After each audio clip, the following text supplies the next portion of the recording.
Hari Om. In the elective course Information Security, we are currently discussing Module 2. In our previous video, we have covered the basics of symmetric key cipher, the general idea behind the symmetric key cipher. We also discussed what is Kirchhoff's principle. Then we also talked about the cryptanalysis of symmetric key cipher, in which we talked about the 4 different attacks that may happen on the traditional symmetric key cipher, which are ciphertext only attack, known plain text attack, chosen plain text attack, and chosen ciphertext attack.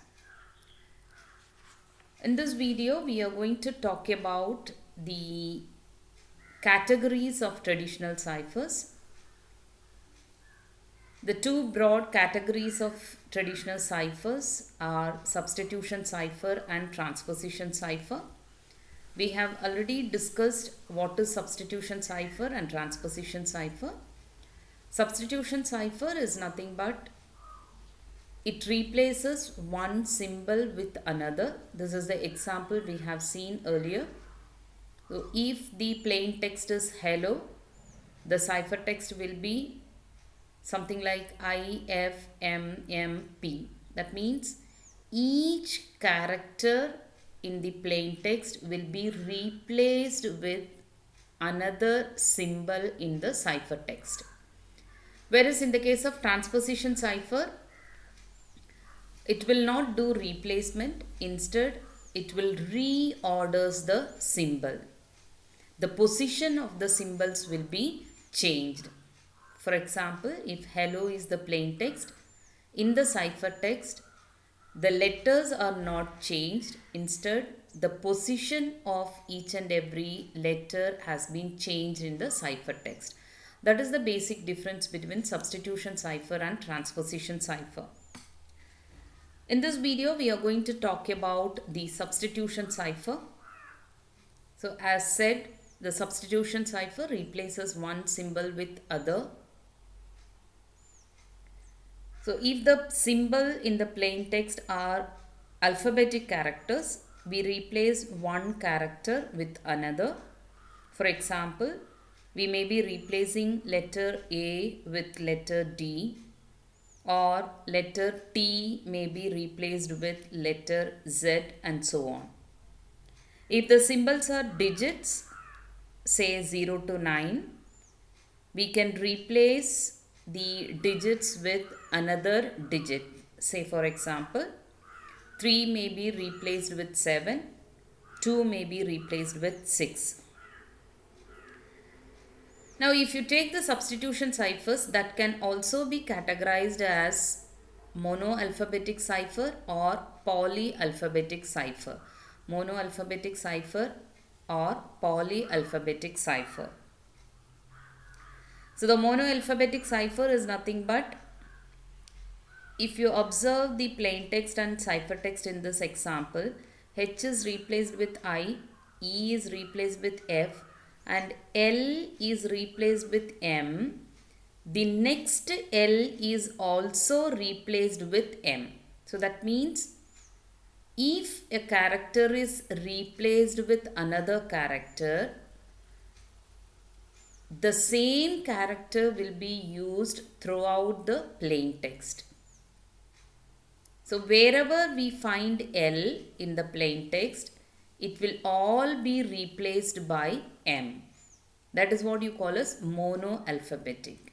Whereas in the case of polyalphabetic cipher, the first L is replaced with N, whereas the second L is replaced with W. That means same character will not be used for replacement. Instead, different letters or characters will be used for replacement. So many alphabets will be used for replacement here, but here the same alphabet will be used for the character. So wherever we find L in this plain text, all the L's are replaced with M. That is why we say it is mono, single. Whereas here the first L is replaced by N and second L is replaced by W. That means multiple alphabets are used here for replacement. So we call it as polyalphabetic cipher. This is another example for monoalphabetic and polyalphabetic. The following shows a plain text and its corresponding cipher text. The cipher is probably the monoalphabetic because both L are encrypted as O. You can see here hello is encrypted as KHOOR. That means both L are replaced by OO. Whereas here in the second example, you can observe this is not monoalphabetic because the first L is encrypted as N and the second L is encrypted as Z. So this is not monoalphabetic, it is polyalphabetic. So let us see what is monoalphabetic cipher. What are the different encipherment available in monoalphabetic? So in monoalphabetic substitution, the relationship between a symbol in the plain text to a symbol in the cipher text is always 1 to 1. So if, suppose say for example, A is replaced with N and B is replaced with O, C is replaced with P. This is the replacement we are going to use for the monoalphabetic. This is an example. So if this is the replacement policy that we are going to use for substitution cipher, let us see how hello is encrypted. So for H, it is encrypted to U. That is what is done here. E is encrypted as R. L is encrypted as Y. You can observe here L is replaced with Y. So all the L's in the plain text will be replaced with Y. Then O is replaced with B. And you can observe if this is the substitution that we are going to use for our encipherment, then in the plain text, wherever we see C, it will be replaced by P. Wherever we have J, it will be replaced by W. In the plain text, wherever we see M, it will be replaced by Z. That is why it says the relationship between a symbol in the plain text to a symbol in the cipher text is always 1 to 1. Now, if you take monoalphabetic ciphers, these are the different ciphers we are going to discuss. Additive cipher, which is also known as shift cipher or Caesar cipher, multiplicative cipher and affine cipher. Let us see what is additive cipher. This is the simplest monoalphabetic cipher, and in this cipher is, as said, this cipher is also known as shift cipher and sometimes it is also called as Caesar cipher. But if you see the term is additive. So the additive cipher reveals that it has mathematical nature. Please note down. The term additive cipher reveals that it has mathematical nature. Now in the additive cipher, both encryption and decryption algorithm uses addition and subtraction, or the addition with a negation value. That is what is done in the decryption. So in the encryption algorithm, the plain text will be added with the key, whereas in the decryption algorithm, the cipher text will be subtracted with the key value, same key value, because we know that the substitution ciphers are traditional symmetric key cipher. If so, both encryption and decryption algorithms will be using the same key. Now, since the additive ciphers are having the mathematical nature, we are going to use the key value, plain text and cipher text as integers, which will be represented like this.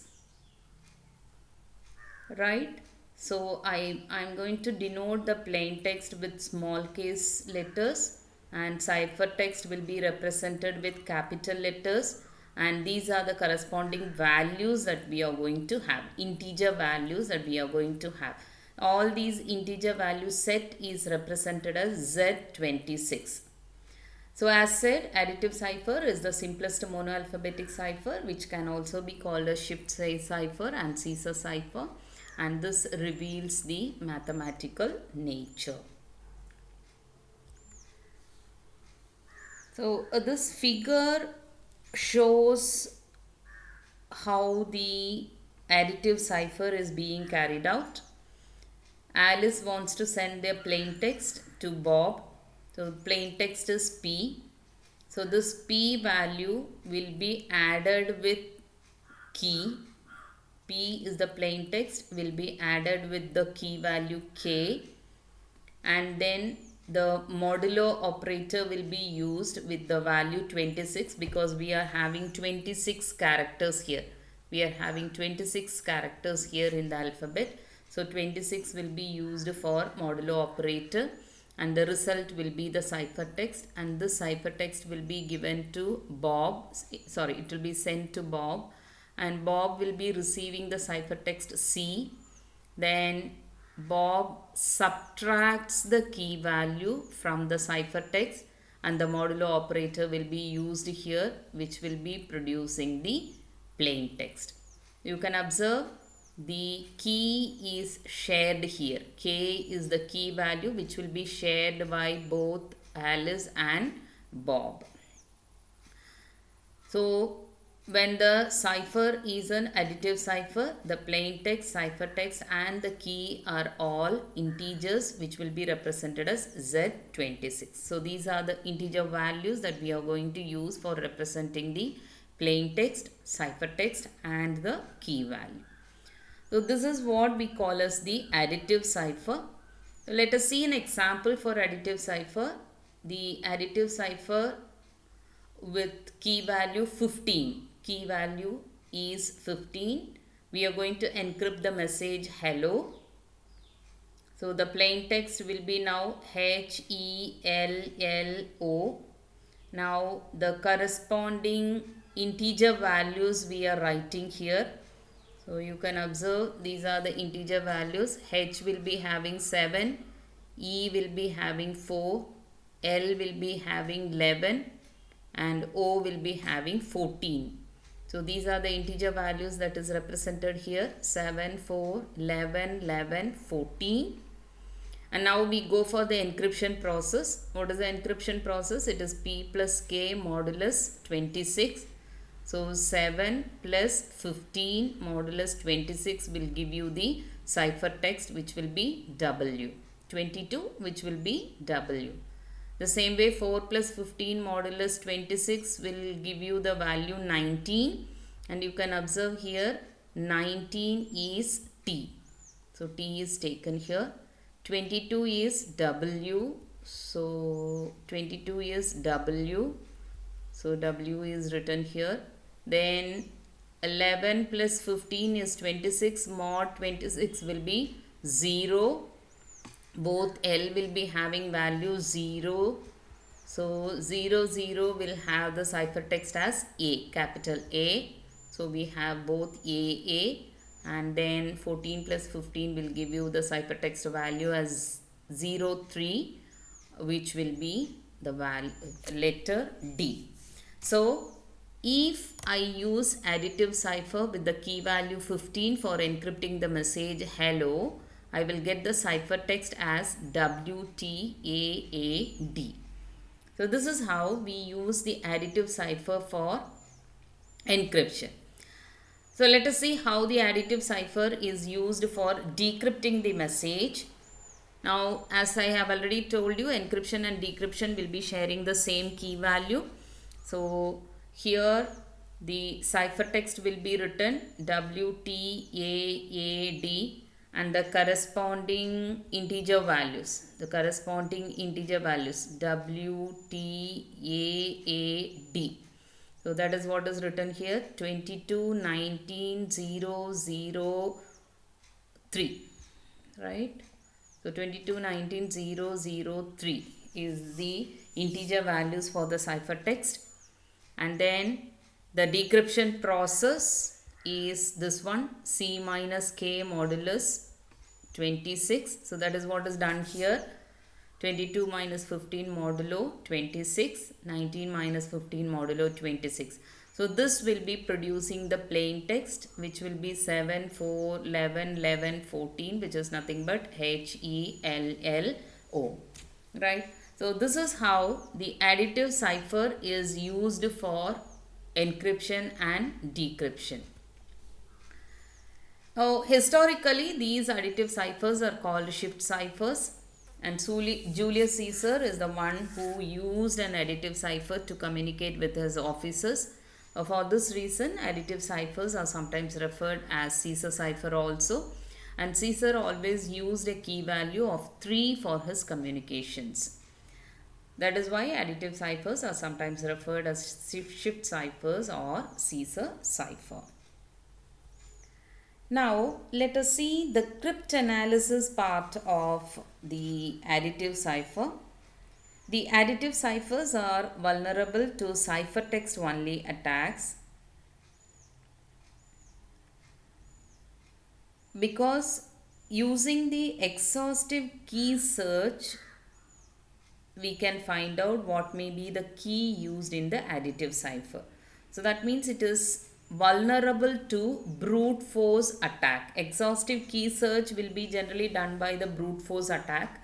So we can say the additive cipher is vulnerable to brute force attack. Why? Because the key domain is very small. Why it is very small? Because the key value, possible key values that we are going to use will be only 26. The maximum 0 to 25 we will be using. So the key domain is going to be very small, and even though we say it is 26 values, it is 0 to 25. So 0 in addition and subtraction will not make any difference. So only 25 possible keys we will be having in the additive cipher. That is why the key domain is very small. So if the key domain is very small, we can say it is very vulnerable to brute force attack. I'll show you an example here. Let us assume that Eve has got a ciphertext like this. This is the ciphertext which is accessed or which is got by Eve. Eve is the attacker here. Now she is going to use the brute force attack to break the cipher. How? She is going to try all the possible 25 keys. What are the possible 25 keys we have? 1, 2, 3, 4 up to 25. So she is going to try right from 1, and when she tries from 1, she is getting the plain text like this. This is the plain text for key value 1. This is the plain text for, because this is the ciphertext she is already having in her hand, and she is going to apply the brute force attack. So she is going to use key value with 1, and there she gets this plain text, and again k value is equal to 2, she gets this plain text, and 3 this one, 4 this one, 5 and 6. Whereas when she uses the key value as 7, she gets a plain text which makes some sense, right? Which is not very secure. So she can confirm that 7 may be the key value used for the encryption and decryption algorithm. So this is how we say the additive cipher is vulnerable to ciphertext only attack, which is brute force attack. And not only that, the additive ciphers are also subject to statistical attacks, because it is true if the adversary has a long ciphertext, especially if the attacker has access to a large ciphertext, the adversary or the attacker can use the frequency of occurrence of characters for a particular language. Suppose, say for example, if the ciphertext is in English language, if the ciphertext is long enough, what the attacker will do, she will be using the frequency of English language for breaking the cipher. So in the frequency of characters in English, you can see here the character E is having the highest frequency, and these are the other frequency values that are available for each and every character in English language. And not only that, not only single character frequency, English language is also having lots of digrams and trigrams. You might have observed in most of the English literature, we have this TH, OR, AT, EN, SE, ON. These are the uh, digrams are nothing but two characters. So these two characters appear together many times in our English language also. And this kind of thing, right? ing appears many times in our English literature. A and D, then THA, WAS. These are the trigrams, three letter words, three letters, which will be available in our English literature. So if the attacker uses the frequency of characters, then sometimes she can break the cipher. So this is an example given. This is a ciphertext, and using the statistical attack, the attacker can find the plain text. Right? If you observe here in the plain text, Eve is going to tabulate the frequency of letters in the ciphertext, and she gets I is equal to 14. So 14 times I has been repeated here, and 13 times B has been repeated, and 12 times S has been repeated. Now in this plain text, the most common character which is having the highest frequency is I. So what she is going to do, she is going to use the key value 4. So using this key value 4, because E is having the highest frequency, right? Highest frequency. And if you see the value of E in this table, the value of E is 4, right? So what she is going to do, the attacker will use 4 as the key value. She guesses 4 may be the key value used for encryption and decryption, and she tries to decrypt this ciphertext using the key value 4. By the time she gets the plain text something like this, which makes some sense. So she can confirm that 4 may be the key used for encryption process. So this is how the statistical attack happens if the frequency of characters are known, or let me put it this way, if the language frequency of occurrence of characters of a particular language is known to the attacker, then she can use it for breaking the cipher. Now the second cipher that comes under substitution cipher of monoalphabetic cipher is multiplicative cipher. Now in the multiplicative cipher, instead of doing the addition and subtraction as in the case of additive cipher, here we are going to use multiplication and division for encryption and decryption algorithm. So multiplying the plain text by the key will be the encryption algorithm, and dividing the ciphertext by the key value, or you can say that we are multiplying with the multiplicative inverse, that is also there. This is the decryption algorithm used. Now the key again is any integer from Z26 plain text, and the ciphertext are integers in Z26.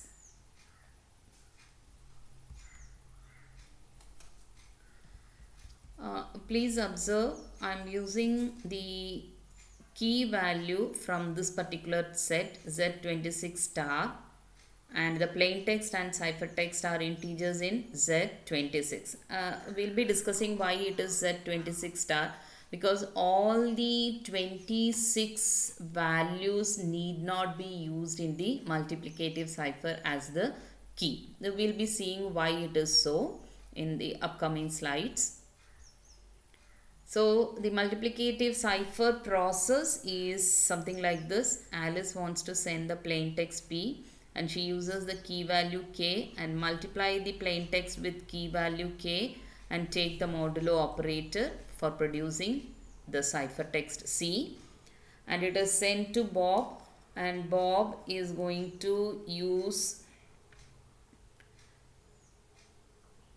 this is actually C. This is actually C and this is P. Sorry, please make a note of it. This is not P, this is C. This is C and this is P. Girls, please make a note of it. The C is received here and C will be multiplied. This is C actually. C will be multiplied by K inverse modulo, and the modulo operator will be used, that will produce P. So this is C and this is P, and P will be the output, right? So in the multiplicative cipher, as already told, both plain text and ciphertext will be integers from Z26 set, which will be 0 to 25. And the key value is not all 0 to 25. Instead, it is going to have a different set. That is why we denote it as Z26 star. Right. Now, let us see why it is Z26. Now, the key domain for any multiplicative cipher is going to be only these values. Only these 12 members will be there in the multiplicative cipher as the key domain, because the key needs to be only from these 12 members. Why? Since the operations are in Z26, decryption here means multiplying by the multiplicative inverse of the key value, right? Multiplicative inverse of the key value. Therefore, the multiplicative inverse will be had only for these values. So we will have only these 12 members as the key value. All the other values will get cancelled if I am going to use it as a key value with the multiplicative inverse. So we can have only these 12 members.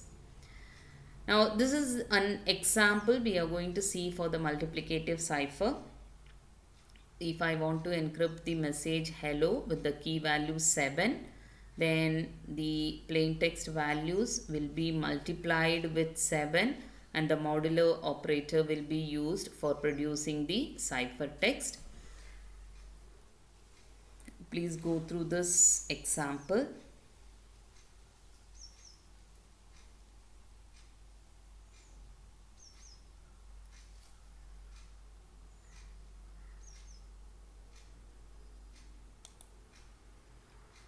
Now, this part explains why our key domain is only 12 members. Why it is 12? I have told you the key needs to be only in Z26 star, which will have only 12 members, not the 26 members. Let us see why it is so. Now here we are going to have 26 possible characters, right? Now, if a single character is encrypted by E of P, this is the formula we will be using. Plain text will be multiplied with key value, modulo 26 will be the ciphertext, right?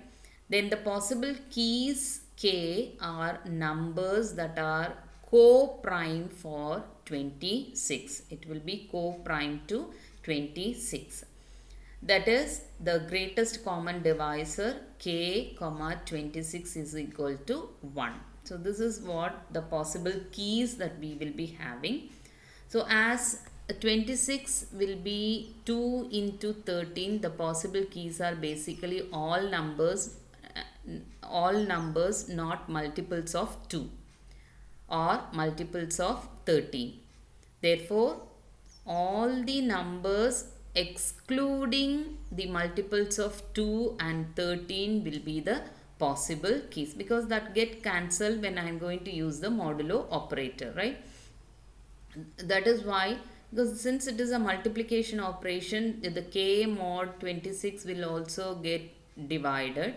So the multiples of 20 multiples of 2 and multiples of 13 need not be there in the key, because that will get cancelled when I am using the modulo operator, right? So since the multiples of 2 and multiples of 13 are excluded from 0 to 25, we will have only these values in the key domain. So technically 1, 2, but this would be no change from the plain text. So we can exclude 1 also, because that is not going to make any change in the plain text. Multiplying with 1 or dividing by 1 is not going to make any difference. So that can also be excluded. So we will have only 3, 5, 7, 9, 11, 15, 17, 19, 21, 23, 25 as the key domain for the multiplicative cipher. Now the next cipher is what we call as affine cipher. Affine cipher is nothing but a combination of both additive and multiplicative cipher. Combination of both with a pair of keys is what we do in the affine cipher. So for additive, it is additive cipher and multiplicative cipher done together for the plain text. So for the additive cipher, we are going to have one key, and for multiplicative cipher, we are going to have another key. So that is why it is going to have pair of keys for the affine cipher. Now the encryption algorithm will go with this particular process. First key with multiplicative cipher and the second key with additive cipher. And the decryption algorithm will do the reverse of the encryption process. Again here the key, plain text and ciphertext are all integers in Z26, which is 0 to 25. So this is the figure that depicts how affine cipher works. So the plain text will be given here. The key pair will be K1 and K2. So first it is going to apply the multiplicative cipher. So P will be multiplied with K1. Modulo operator will be used. And this is stored in a temporary notation T. T is a temporary value. Then this temporary value will be used for additive cipher as the plain text. So T will be added with K2. Modulo 26 will give the ciphertext. So here multiplicative cipher is applied first, then it applies the additive cipher. Now the ciphertext will be sent to Bob, and Bob is going to now apply the additive cipher for the decryption. So first it applies additive cipher, then because it has to do it in the reverse order, right? Here multiplicative cipher and additive cipher. So the reverse order will be the additive cipher and the multiplicative cipher will produce the plain text here. And the key value K1 and K2, a pair of keys, will be shared by both Bob and Alice. So this is the process done in the additive cipher, affine cipher. So P will be first multiplied with K1, then K2 will be added, then the modulo operator will be used, and the reverse is done for producing the plain text here. So here K1 inverse is the multiplicative inverse of K1 and minus K2 is the additive inverse of K2. The affine cipher uses a pair of keys in which the first key will be from the multiplicative cipher key domain, which is Z26 star, and the second is from additive cipher key domain, which is Z26. So therefore, the size of the key domain is 26 into 12. 26 for the first key and 12 for the second key. Right, so 12 for the multiplicative and 26 for the additive cipher. So 312 keys will be there in the key domain. Now this is an example to encrypt the message hello with the key pair 7 and 2. So that is what is done here. Please go through this example. It is similar to the additive and multiplicative cipher. So here the message will be first multiplied, then it will be added with both the keys, and the modulo operator will be used for producing the ciphertext. So this is what we call as affine cipher. Now for decrypting the message, which we get in the previous slide, ZEBBW is decrypted using the affine cipher this way. All the integer values of ciphertext, and these integer values will be applied with additive cipher and then multiplicative cipher for producing the plain text.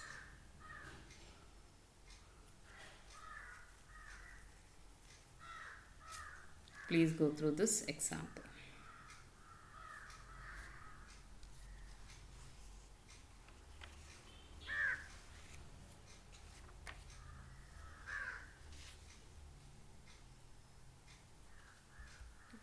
So this is how affine cipher can be used for encrypting the message and decrypting the message. Now let us see the cryptanalysis part of the affine cipher. As the additive cipher, the affine cipher is also exposed to brute force and statistical methods of ciphertext only attacks. And it is also exposed to chosen plain text attack. So in your textbook there is an example given how the chosen plain text attack is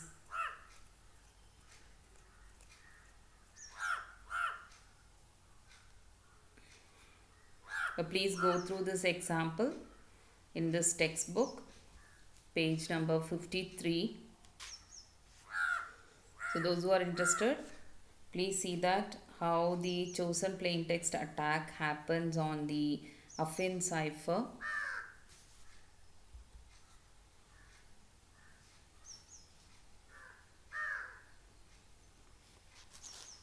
So monoalphabetic substitution cipher, additive, multiplicative and affine ciphers are very vulnerable to brute force attack. Why? Because these have small key domains. So the better solution is to create a mapping between each plain text character and the corresponding ciphertext character, and this mapping can be shared by both Alice and Bob, right? So whatever is your monoalphabetic substitution cipher like additive, multiplicative or affine cipher, all these are vulnerable to brute force attack. So we can't increase the size of the key domain. So a better solution is to create a mapping between each plain text character and the corresponding ciphertext character, and this mapping will be shared by both Alice and Bob for the encryption and decryption algorithm. So this is an example given here.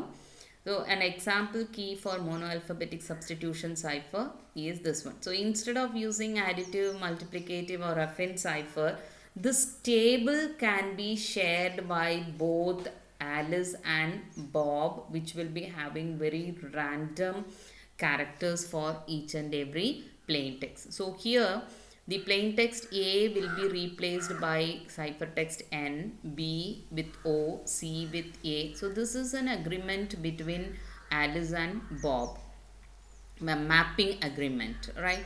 So this table will be there with Alice and this table will be there with Bob also. So Alice will be using this table for encrypting the plain text, and the same table will be used by Bob for decrypting the message ciphertext. So using the table as the key to encrypt the message, this message is easy to encrypt but hard to find the key. So this is the message you want to encrypt. Now T is replaced with I. So if you see here, T is replaced with I. Then H is replaced with C. So C is written here. I and S. I is replaced with F. S is to be replaced with V. So F, V.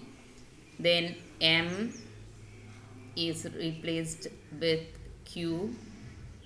E is replaced with R, and so on. This is how we are going to do the encryption and decryption for the monoalphabetic substitution cipher, which is not additive, multiplicative or affine cipher. So with that, we are completing the monoalphabetic substitution cipher. In the next video, we will be discussing the polyalphabetic substitution cipher. Thank you.